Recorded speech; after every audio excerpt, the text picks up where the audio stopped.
What's up YouTube? This is Pokemon Wi-Fi battle number 74 against Basssstard99, excuse my French, but that's his name, from YouTube. This was just a standard OU under Wi-Fi battle. So let's get to it. Okay, I'm starting my Shedinja lead here with a Focus Sash, obviously. I don't really want to switch anything into his Flare Blitz, so I'm just going to keep it in anyway and try my best to get as much damage off against it as I can. So I'm just going to hit it with a Shadow Sneak. I predicted it would around 3/4 of its health, which it did, which is that's nice. So that's a pretty good job because this thing's really yeah, real pain with Flare Blitz. Okay, so I'm going to bring in my Infernape. I don't normally really use OU Pokemon, but I'm just put a couple in this team as it would be a mixed tier. I go for the Mach Punch there, but he protects off. I haven't seen protect on Darmanitan before, but that's kind of new. Anyway, so I thought he'd go into his Gengar, so I went for the Stone Edge, but instead he went into his Swampert there, this is alright. Unfortunately, I'm not carrying Grass Knot on this set, so I was a little worried, but I did get that critical hit there on Stone Edge there, so that does actually put me in range of KO with close combat. He protects once again with his Swampert there, but he does keep it in. I guess probably that would have been his best move to keep it in there.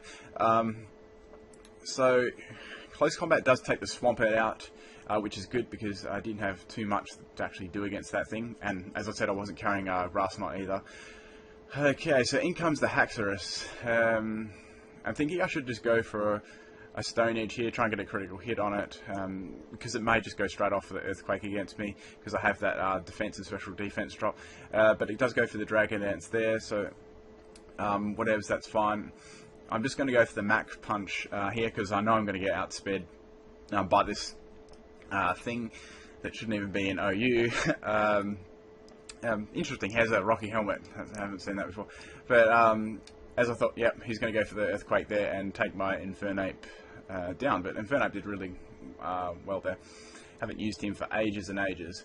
Okay, so I'm just going to go into my Ferroseed here because this is about the only thing that can actually take a hit apart from Umbreon. And I'm pretty sure I kind of want to save Umbreon for the latter of the match anyway.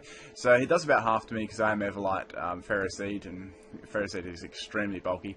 I do finish that Haxorus off there with a Gyro Ball, which is fine.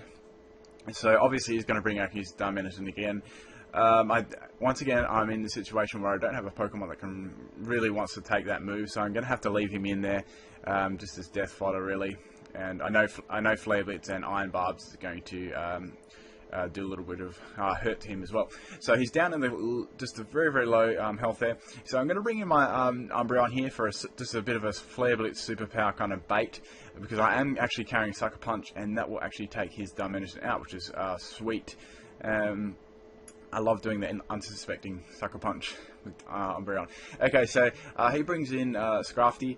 I know Scrafty is probably going to be one of those Drain Punch, bulky, bulk up, Dragon Dance kind of set. So I bring in my Metagross because I'm fairly certain I can take anything this thing uses, or I actually thought it might use bulk up or DD on the switch there. But he goes for Protect there. That's kind of fine because I go for the Agility because I'm going to try and sweep the rest of his team here with Metagross because I do have the correct moves for it. I go for the Meteor Mash there. I'm thinking he'll get kind of close to it because well, it's Metagross, of course.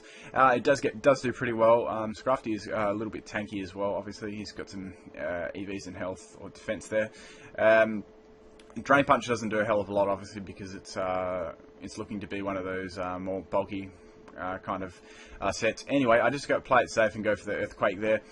I'm going to take the Scrafty down there. A Life Orb Metagross as well. So in comes the Gengar. I was kind of faced with a decision to go for a Meteor Mash or Ice Punch. I go for the Ice Punch because I really don't want to miss altogether and do no damage. I'd rather do like a huge chunk of damage than just a little bit. But for some reason he goes for the Hypnosis there. I'm not sure if that was a misclick or whatever.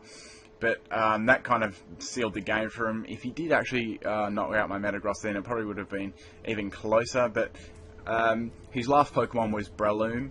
I did have Umbreon and Nidoking left. Nidoking was a good counter for Breloom anyway, even if Metagross did go down.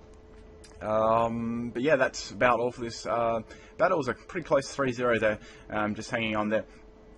I'm going to try and get a couple more of these Wi-Fi battles up. Yeah, I hope you enjoyed the video, and please leave any comments and likes. That would be highly appreciated. And peace out, everyone.